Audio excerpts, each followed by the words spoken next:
ఈ రాష్ట్రంలో అయితే కాంగ్రెస్ పార్టీ 2 ఏళ్ళకే ఇక వీళ్ళని అడిగి వేస్తా అనుకుంటుంది. ఇక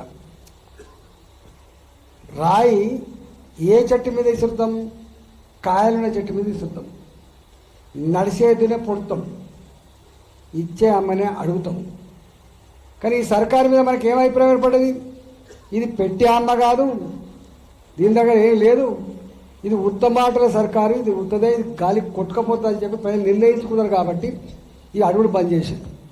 అడుగుడు బంద్ చేసి కొద్దిమంది కోట్ల పోతాను. ఇక మా పిల్లల ఫీజు రియంబర్స్మెంట్ ఇస్తావా లేదా బిడ్డ, మా రిటైర్మెంట్ బెనిఫిట్స్ మాకు డబ్బులు ఇస్తావా లేదా బిడ్డ చెప్పి కోర్టుకు పోయి తెచ్చుకుంటాను తప్ప ఎవ్వరు కూడా పొలిటికల్ లీడర్ దగ్గరికి పోయి ఓ దరఖాస్తు పెడతానో, ఓ ముఖ్యమంత్రికి లెటర్ రాస్తానో, ఓ ప్రెస్ మీట్ పెడతానో, ధర్నా చేస్తానో వస్తుందని నమ్మకం ఉందా మీరు చెప్పండి?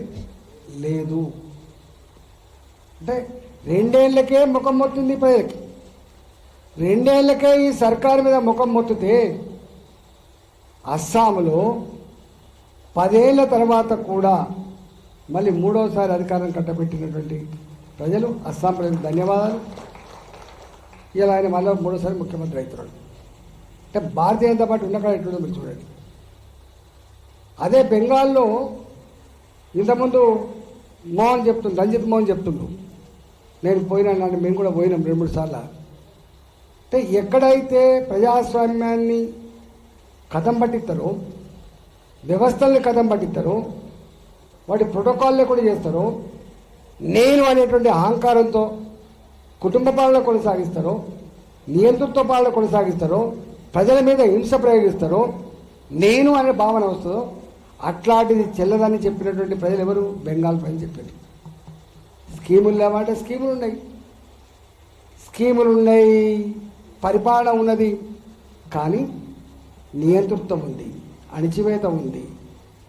ఇవాళ చిన్న విమర్శ కూడా తట్టుకునేటువంటి దాన్ని ఏమంటారంటే ఇక పరాకాష్ట అంటే.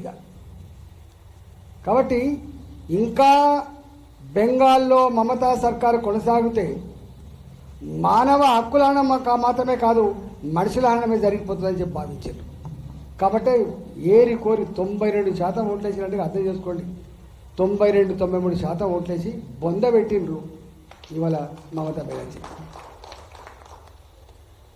దేశమంతా ఎదురు చూసింది, బెంగాల్లో మనం గెలవాలి, దేశ రక్షణ, దేశ భద్రత, దేశ సమగ్రత ఇవాళ ఆ ఎన్నికలతో ముడిపడిందని చెప్పి దేశం భావించింది. కాబట్టి బెంగాల్లో మనకు ఓట్లేసింది. ఇక్కడ తమిళనాడులో విజయన్ పాప ఏదో సినిమా యాక్టర్ ఏదో పెట్టుకుంటా అంటే కార్యక్రమం పెట్టుకుంటే తొక్కిసలాట సృష్టించిన చరిత్ర మనకి ఇప్పటికి కళ్ళ ముందు ఉంటుంది. అంటే ఎంత దుర్మార్గంగా ఉంటారో మీరు కొంచెం. అహంకారం, మేం కాకపోతే ఎవరికి వెళ్తామనేటువంటి అహంకారం, లేదా ఇంకో పార్టీకి వెళ్తానే అహంకారం.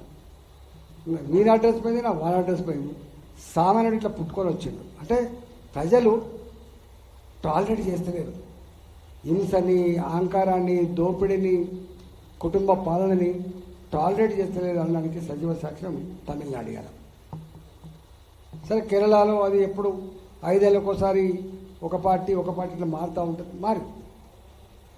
తర్వాత మన పుదుచ్చేరిలో మనం మళ్ళీ అధికారానికి వచ్చింది. మనం